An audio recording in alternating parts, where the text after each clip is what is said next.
네, 여러분 안녕하세요. 옷장사의 보물지도의 남윤택입니다. 요즘에 우리가 신규 상장 예정 주식들을 계속 보고 있죠. 앞서서 그리드 위즈와 SOS랩이라는 종목을 우리가 알아봤습니다. 그리드 위즈는 이미 상장을 했죠. SOS랩은 이제 상장을 앞두고 있고 마지막으로 알아볼 신규 상장 예정 종목일 겁니다. 이노스페이스라고 하는 국내 유일 하이브리드 로켓 발사체를 개발하는 회사인데요. 제가 개인적으로도 관심이 많은 기업 중에 하나인데 떤 내용을 담고 있는지 한번 구체적으로 알아보도록 하겠습니다. 이노스페이스는 우주 발사체 제작 및 발사 서비스를 제공하는 기업입니다. 회사 홈페이지에 들어가시면 실제로 이노스페이스에서 제작하는 이런 로켓 엔진이 이렇게 발사되는 동영상이 나와요. 근데 이걸 계속 보고 있으니까 멋있기도 한데 이렇게 불길이 뿜어져 나오는 이 모습이 이 이노스페이스의 로고와 굉장히 흡사하더라고요. 로고를 그래서 이렇게 만들었구나라는 거를 영상을 보면서 좀 느꼈습니다. 직관적으로 잘 돼 있으니까 이노스페이스 홈페이지 들어가셔서 관련된 정보들을 한번 확인해 보시면 도움이 되실 것 같고요. 전반적인 우주 산업에 대해서 한번 기술을 한번 해보면 이 업스트림 쪽에 우리가 가장 많은 공부를 하고 있죠. 위성을 만드는 회사, 그리고 데이터를 수집하는 회사, 발사 서비스를 제공하는 회사가 있고요. 오늘 알아보는 이노스페이스가 바로 이 발사 서비스에 해당되는 업스트림 사업 영역에 속해 있는 거죠. 우주 발사체 시장의 동향을 한번 간단하게 알아보겠습니다. 현재 글로벌 많은 위성 사업자들이 많은 위성들을 우주에 지금 쏘아 올리고 있는 상황인 걸 아실 겁니다. 최근 들어와서 발사하는 모든 대부분의 위성들이 저궤도 위성이다라는 것을 알 수 있고요. 오늘 우리가 알아보는 이노스페이스가 이 소형 위성을 중심으로 사업을 영위하고 있습니다. 그렇기 때문에 소형 위성이 뭔지 정의를 한번 보면 특수한 목적과 임무로 저궤도 내 발사되는 무게가 500kg 이하인 위성을 소형 위성이라고 이렇게 분류를 하고 있습니다. 위성 통신 서비스를 대표적으로 하는 회사가 스페이스X가 있고요. 유텔셋, 원앱이 있습니다. 그리고 이리디움 이런 회사가 대표적인데 이런 회사들을 중심으로 이제 소형 위성들이 계속 발사가 되고 있어요. 현재 2022년 기준으로는 6,718개가 지금 추산이 된다고 하는데 2030년에는 많게 잡아서 한 10만 개까지도 늘어날 것이다라고 이렇게 추산을 하고 있습니다. 그래서 대형 발사체, 소형 발사체를 지금 비교를 한 자료인데요. 발사체라는 건 로켓을 얘기하는 겁니다. 여기에 이제 위성이 탑재가 되어 있는 상태고요. 이 위성을 우주까지 쏘아 올릴 수 있는 엔진이 탑재가 되어 있는데 이 발사체 크기를 가지고 대형 발사체냐 소형 발사체냐를 구분을 하는 거죠. 이노스페이스는 소형 발사체에 해당이 되는 거고요. 대형 발사체를 하는 사업자는 사실 스페이스X가 거의 유일하다고 볼 수 있습니다. 소형 발사체에는 미국의 로켓랩이 있고요. 우리나라에 지금 설명드리는 이노스페이스가 있습니다. 소형 발사체, 소형 위성 발사 시장 점유율을 보면 2021년 기준으로는 10% 정도밖에 되지 않던 것이 1년 사이에 무려 3배 가까이 30.4%까지 증가한 지금 상황들을 보고 계십니다. 대형은 일단 발사 대기 시간이 길죠. 1년에서 2년 정도 걸리는데 한 개만 실어서 가면 너무 소모적이기 때문에 최대 20개에서 30기 정도 위성을 여기에다가 잔뜩 실어서 다 모이게 되면 그때 발사를 하는 겁니다. 그래서 그 모일 때까지의 기간이 1년에서 많게는 2년까지 걸리는데 소형 발사체는 여기 탑재체를 탑재할 수 있는 게 한 개 내지는 5개 정도밖에 안 되기 때문에 적은 위성을 취합하기 때문에 발사 대기 시간도 3개월 정도로 굉장히 단축되고요. 그러니까 고객사 입장에서는 내가 의뢰한 위성이 우주 궤도로 굉장히 단시간 내에 올라갈 수 있다라는 그런 장점이 있는 거죠. 그러니까 위성이 올라가는 건 똑같은데 대형 발사체에 실어서 가느냐 소형 발사체에 실어서 가느냐에 따라서 이 발사 대기 시간이 이렇게 늘어나기 때문에 굉장히 중요한 장점으로 활용될 수 있는 게 소형 발사체인 거죠. 공급자 우위 시장이 개화되고 있다. 지금 그러니까 위성 통신 시장이 6G도 그렇고요. 그리고 뭐 자율주행, 뭐 메타버스, 통신, UAM 모두가 다 이런 위성 통신 사업을 기반으로 앞으로는 진행이 될 예정인데 이 위성을 많이 쏘아 올리는 것만큼 이것을 이제 위성까지 쉽게 말하면 배달해 주는 거죠. 이걸 우주 물류 사업이다라고 얘기를 하는데 이것을 이제 우주까지 배달해 줄 수 있는 이런 발사체 사업 공급자가 현재는 상당히 부족하다라고 합니다. 그래서 이러한 쇼티지가 발생할 것으로 통계적으로도 예상이 되기 때문에 공급자가 어떻게 보면 갑의 위치에 있는 공급자 우위 시장이 개화가 되고 있다라고 합니다. 공급자가 우위에 있다라는 것은 공급자들이 시장의 가격 결정력을 좌지우지할 수 있다라는 어떤 부분이 있기 때문에 사업성이 또 높다라고 볼 수 있고요. 여러 가지 유리한 시점에서 진행을 할 수 있는 게 많겠죠. 우리나라 같은 경우도 2030년까지 인공위성을 자체 위성으로만 130개 정도를 쏘아 올릴 예정이라고 하고요. 초소형 위성을 40개 정도 할 건데 이 중에 36개는 이제 쌀위성을 36개를 쏘아 올리고 전자광학 카메라 위성을 4개 정도, 총 40개를 2030년까지 약 1조 4,223억 원을 투자해서 쏘아 올릴 계획을 가지고 있고요. 2030년까지 이제 한 5만 기 정도가 글로벌 사업자들을 통해서 발사될 예정이다라고 전망하고 있습니다. 아까 더 공격적으로 잡은 건 10만이었죠. 2030년 멀지 않은 미래입니다. 저희가 한 6년 뒤 정도를 예상할 수 있는 시점인데 제가 이번에 공부하다 보니까 소형 위성의 이 수명이 생각보다 짧더라고요. 어찌 보면 저희 집에 있는 냉장고보다 수명이 짧아요. 아무래도 극한의 우주 환경에 있다 보니 수명이 짧은 것 같기는 한데 5년이라고 합니다. 그래서 5년이 지나면 교체 수요가 발생해서 또 새로운 위성을 계속 쏘아 올리겠죠. 10만 개 자체를 올리는 것도 물론 시장이 개화되는 요인이지만 기존에 쏘아 올렸던 것들이 계속적으로 순환 반복, 교체 수요가 발생한다라는 것도 이 우주 산업 시장이 전망이 높다라는 것을 우리가 예견해 볼 수 있는 내용입니다. 그럼 본격적으로 이제 이노스페이스 회사 개요에 대해서 한번 알아보겠습니다. 이노스페이스는 2017년 9월 19일에 설립이 됐고요. 임직원 수는 161명. 세종에 이제 본사가 있는 것 같고요. 청주 사업장 그리고 동탄 쪽에 연구소가 있고 글로벌 지사를 보면 아랍에미레이트 쪽에 법인이 있고요. 그리고 브라질에도 이제 법인이 있습니다. 그리고 유럽 쪽에는 프랑스 지사 법인이 있습니다. 그리고 이제 각국의 발사체를 쏘아 올릴 수 있는 그런 발사장들을 계속 건축하고 있는 모습들이 있어요. 호주 쪽에도 발사체를 지금 보유하고 있는 것으로 알고 있고요. 브라질에도 마찬가지로 발사체를 보유하고 있습니다. 계속 전 세계의 거점에다 발사장을 설치하려고 하는 그런 목표를 가지고 있습니다. 대표이사는 김수종 대표이사님이신데 한국항공대학교 학사, 석사, 박사 출신으로 알고 있습니다. 이스라엘 관련 기관에서 3년간 근무를 했고요. 그때 당시 로켓 추진센터에 있었다라고 합니다. 그리고 하나 방산 로켓 추진기관 개발연구원으로 2년 종사를 하셨고요. 이게 2018년부터 진행을 하신 건지 아니면 총 연구 개발한 게 18년이라는 건지 모르겠는데 총 18년 동안 하이브리드 로켓을 개발하신 걸로 확인이 되는 것 같습니다.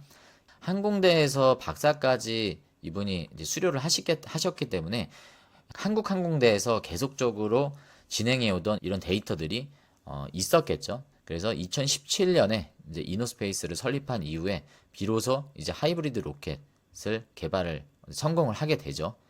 그래서 시험 발사에 2023년 3월에 성공을 하게 됩니다. 물론 이게 완벽한 저궤도에 진입을 한 거 아니에요. 준궤도 정도 되는 위치에 1단 엔진 비행 성능까지만 이제 검증을 받은 겁니다. 그러니까 성공이긴 하지만 어떻게 보면 절반 정도의 성공이고 상업 발사에 성공을 해야 돼요. 요거는 시험 발사잖아요. 완전한 상업 발사가 성공을 해야 이제 비로소 사업이 개시될 수 있는 시점이 되는 거죠. 그래서 그 시점이 바로 내년 2025년에 예정되어 있습니다. 주요 사업을 한번 알아보겠습니다. 매출의 유형을 두 가지로 용역 부분과 제품 부분으로 이렇게 나뉘어 있는데요.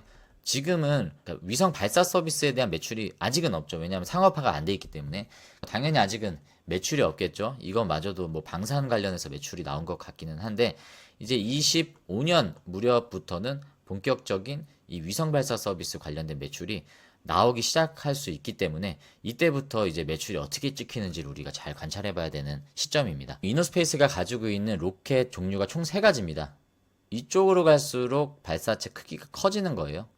네, 여기 있는 한빛 나노 발사체가 가장 작은 사이즈고요. 그 다음에 중형 사이즈가 마이크로 발사체, 그리고 제일 큰 게 미니 발사체입니다. 이름이 미니다 보니까 이게 크다라는 느낌이 안 드는데 소형 위성을 중심으로 하는 회사이기 때문에 이름 자체가 대형 느낌이 나지 않게끔 일부러 지은 것 같아요. 이게 뭐 나노라고 해서 진짜 나노 단위의 로켓은 아닐 거 아닙니까? 그렇기 때문에 최대한 소형 느낌이 나게 이름을 지었다라는 좀 생각이 좀 들었고요. 각각에 탑재할 수 있는 중량이 나노는 90kg, 그리고 마이크로는 170kg, 그리고 미니 발사체 제일 큰 대형 로켓은 1300kg, 1.3톤이죠. 예, 요 정도의 탑재 중량을 가지고 있습니다. 대표적인 경쟁사라고 할 수 있는 게 미국의 로켓랩이 있죠. 그리고 미국의 렐라티비티라고 하는 로켓 회사가 전 처음 들어보는데 이런 회사가 있다라고 합니다. 이런 경쟁사들이 액체 로켓을 사용을 하는데 이노스페이스는 하이브리드 로켓을 쓴다고 해요. 하이브리드는 액체와 고체 이 두 가지를 결합한 혼합 형태인데 이 하이브리드 로켓의 장점이 부품 수가 절감이 된다라고 합니다. 671개밖에 부품이 들어가지 않는 반면에 로켓랩과 렐라티비티 같은 경우에는 1000개 정도의 부품이 들어간다라고 하기 때문에 부품이 적게 들어가면 아무래도 원가 경쟁력이 좋겠죠. 가격 경쟁력이 있기 때문에 발사했을 때 가격을 받잖아요. 우리가 너네 위성을 쏘아주는 대신에 우리에게 돈을 지불해라 라고 하는 이 발사 가격이 있는데 이노스페이스는 28,000달러 그리고 로켓랩은 38,000달러 가격 차이가 상당히 많이 나죠. 고객사 입장에서는 만약에 기술이 검증이 돼 있다라고 하면 로켓랩 거를 굳이 쓰지 않아도 가격 면에 있어서 절약할 수 있는 어필이 되는 거죠. 파이어플라이 에어로스페이스라는 회사가 어디 회사인지는 잘 모르겠는데 이 회사가 24,000달러로 가장 저렴하고 그 다음으로 이노스페이스의 하이브리드 로켓이 이런 가격 경쟁력을 가지고 있습니다. 이 이노스페이스처럼 하이브리드 로켓을 쓰는 회사는 길모 스페이스라고 하는 이 회사가 유일하게 하이브리드 로켓을 쓰고 있다는 게 좀 눈여겨져 보입니다. 이 하이브리드 연료의 장점을 보면 일단 추력 조절이 가능하다라고 하고요. 그리고 배기가스의 독성이 없는 장점이 있고요. 재점화가 가능하다라는 장점이 있습니다. 고체 연료는 재점화가 불가능한가 봐요. 그리고 폭발의 위험, 이게 좀 중요하겠죠. 폭발의 위험이 없다라고 합니다. 재사용 가능성도 하이브리드는 재사용이 가능하다라는 장점이 있고 특히 이노스페이스에서 이 하이브리드 연료라고 하는 파라핀 연료를 자체 개발했다라고 합니다. 기존 연료 대비 한 8배에서 10배 가까이 높은 연소 효율을 가지고 있다라고 합니다. 그리고 연소 속도도 4.0mm/s라고 하는데 이 열 가소성 플라스틱을 쓰는 회사들보다도 압도적으로 연소 속도가 굉장히 빠르고 진공 비추력이라고 하는 요 힘도 다른 경쟁사에 비해서 수치가 좀 높게 나오는 이런 경쟁력을 가지고 있고요. 그리고 보시면 이 효율성이 높은 전기 모터 기술을 갖고 있다라고 하는데 기존의 로켓은 이러한 터보 펌프를 쓰는데 이게 제작 난이도가 높기 때문에 부품도 많이 들고 무게도 무겁다라고 합니다. 이 전기 모터 펌프를 적용을 하면 비용도 적고 개발 기간도 단기간으로 단축시킬 수 있으며 부품 수도 적기 때문에 가격뿐만이 아니라 경량화에 가능하다라는 이런 비교 우위를 가지고 있다라는 설명이죠. 핵심적인 차별점과 경쟁력이 어떤 것이 있냐면 이 고객 입장에서 위성 사업자들은 위성을 쏘아 올려야 되는데 발사 일정 확보가 어렵다라고 합니다. 대형 발사체들은 20개에서 30개를 모아가지고 다 모이면 한 번에 발사를 한다라고 했잖아요. 그래서 수십 기의 위성이 동시 탑재되기 때문에 한 개의 위성이라도 탑재 일정이 지연이 되면 모든 위성이 다 본인의 의사와 상관없이 대기를 해야 되는 상황이죠. 그래서 고객사들이 각각이 원하는 발사 일정 확보가 불리하다라는 부분이 있고요. 유리하다라는 거는 소형 이제 방식이 이노스페이스가 유리하다라는 어필을 하는 거죠.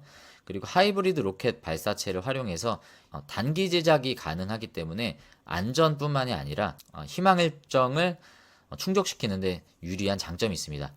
그리고 낮은 궤도 접근성. 대형 발사체 같은 경우에는 이렇게 위성을 분리를 하면 이 궤도에 여기에 30개가 한 방에 떨어지는 거잖아요. 여기 모이는 30개가 각각의 원하는 위치로 다 이렇게 이동을 해야 되기 때문에 자체 추진체를 소비를 해야 되는 문제가 발생하는데 소형 위성은 맞춤 궤도 안착이 가능한 거죠. 이런 낮은 궤도 접근성에 있어서 장점이 있습니다. 그리고 마지막으로 위성 운송의 어려움인데요. 최근에 우리나라도 우리가 자체 개발한 위성을 쏘아 올릴 수 있는 로켓 발사 그 기술이 없기 때문에 로켓랩을 통해서 우리가 쏘아 올리는 것을 보았을 겁니다. 로켓랩 또는 스페이스X를 통해서 쏘아 올리죠. 이 로켓랩 발사장까지 가서 쏘아 올려야 되기 때문에 이 위성의 운송 비용, 여러 가지 뭐 통관 절차, 행정력들이 낭비가 되겠죠.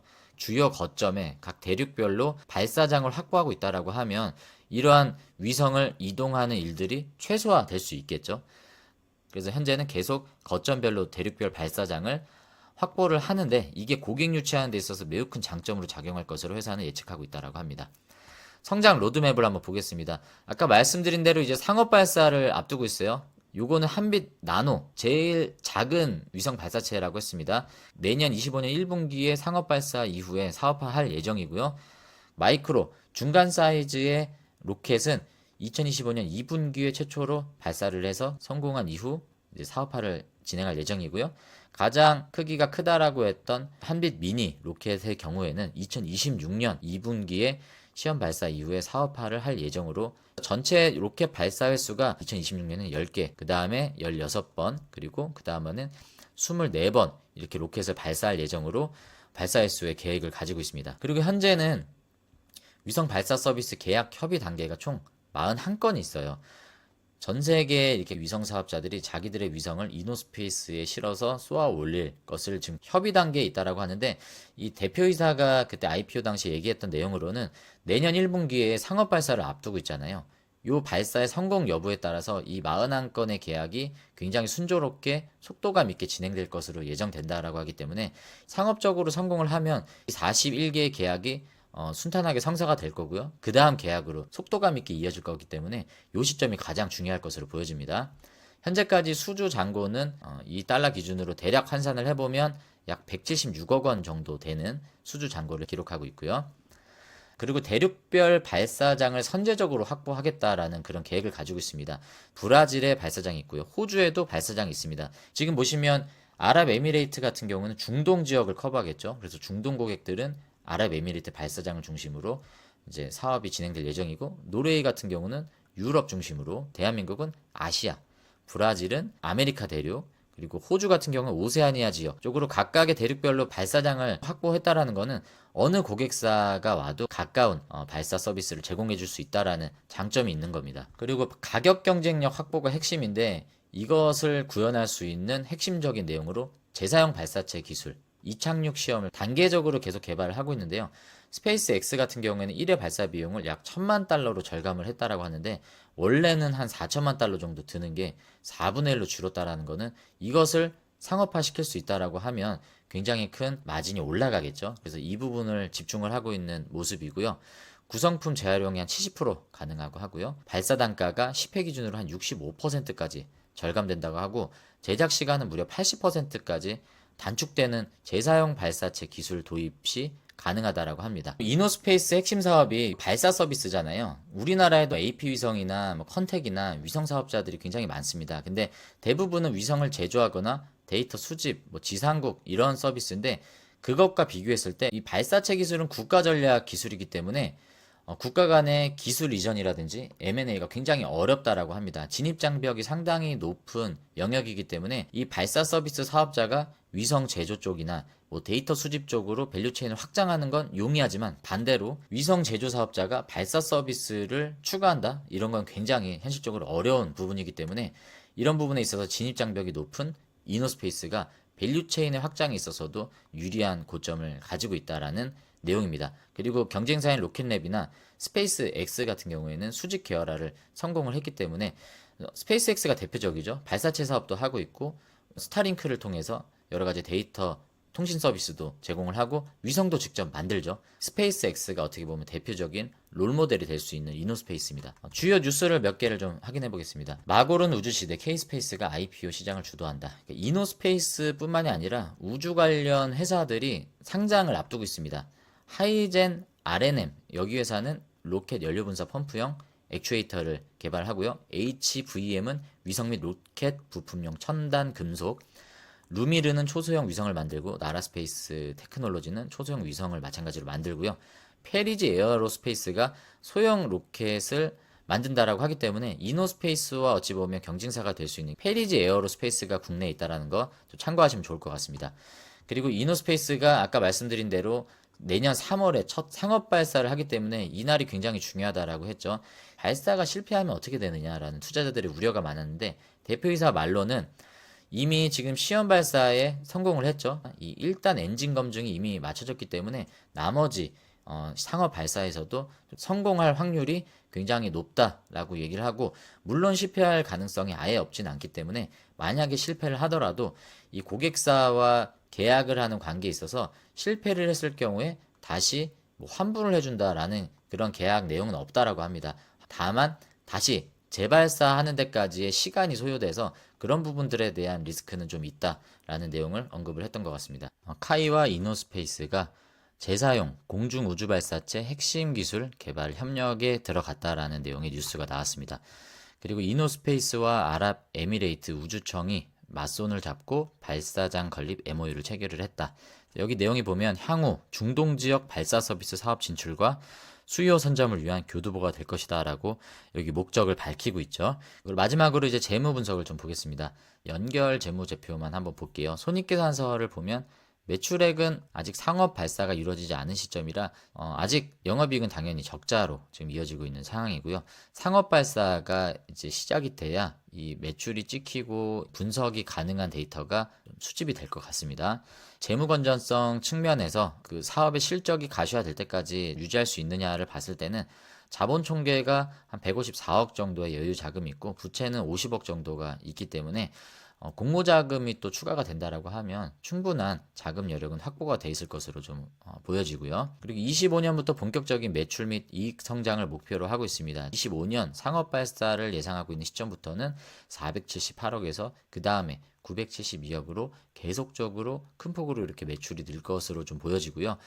그리고 재사용이 또 성공하면 여러 가지 마진율이 올라가기 때문에 영업이익 또한 이렇게 큰 폭으로 증가할 것을 예상을 하고 있습니다. 물론 이렇게 될지는 우리가 지켜봐야 되는 부분이지만 2025년부터가 턴어라운드가 되는 시점이다라고 예상할 수 있겠습니다. 공모 개요를 좀 보겠습니다. 공모 예정가가 43,300원으로 확정이 됐죠. 총 확보되는 공모 자금은 576억 원이 이제 확보가 될 예정입니다. 그래서 총 상장되는 주식수는 930여만 주가 상장이 될 예정이고요.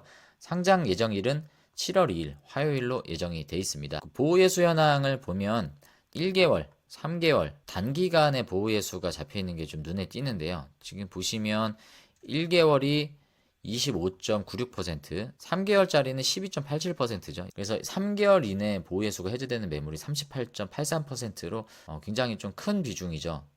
그래서 이때 유통 가능 물량이 풀리기 때문에 이때 좀 변수로 작용할 수 있는 오버행 이슈가 좀 있다라는 거 참고를 하셔야 될 것 같고, 다른 뉴스에 보면 코오롱 인베스트먼트가 7.15% 그리고 코오롱 글로텍이 6.82%로 이 코오롱 관계사가 굉장히 많은 지분을 가지고 있습니다. 코오롱 그룹을 중심으로 한 전략적 투자자, 이 SI 투자자들의 지분 물량은 보호예수가 1, 2년 정도 길게 묶여 있기 때문에 뭐 단기간 내에 이 매물이 나올 확률은 이제 없고요. 제가 준비한 자료는 이제 여기까지입니다. 7월 1일이면 이제 다음 주죠. 다음 주에 본격적으로 상장이 될 텐데 어떤 흐름으로 갈지도 저도 좀 개인적으로 관심이 가고, 제가 이노스페이스를 공부하면서 많은 메리트를 느꼈던 거는 우리나라뿐만 아니라 전 세계적으로 공급자가 부족한 발사체 사업 시장 내에서 우리나라에선 그래도 거의 유일하다시피 한 발사체 사업을 하고 있는 이노스페이스가 굉장히 좀 메리트가 많은 것으로 좀 보여지고요. 내년에 또 상업 발사를 앞두고 있기 때문에 그 전부터 이렇게 좀 관심 있는 분들이 아마 좀 투자를 많이 하시지 않을까라고 생각이 좀 듭니다. 하지만 그만큼 또 과열이 돼 있고 여러 가지 지금 경쟁률이 높게 나왔던 그런 수치가 확인이 되죠. 과열이 되면 시장 가격보다도 더 높게 고밸류를 받을 수가 있기 때문에 그런 부분들은 여러분들이 좀 시점을 잘 판단하셔서 좋은 기업이면 분명해 보이지만 좋은 투자 시점을 잡는 것 또한 굉장히 중요하기 때문에 여러분들이 그거는 잘 판단해 보시길 바라겠습니다. 신규 상장주는 여기까지 하도록 하고요. 다음에 기회가 될 때 또 추가적인 신규 상장주는 또 공부를 해보도록 하고요. 다음에 또 다른 종목으로 여러분들께 유익한 영상을 또 제공해 드리도록 하겠습니다. 시청해 주셔서 감사합니다.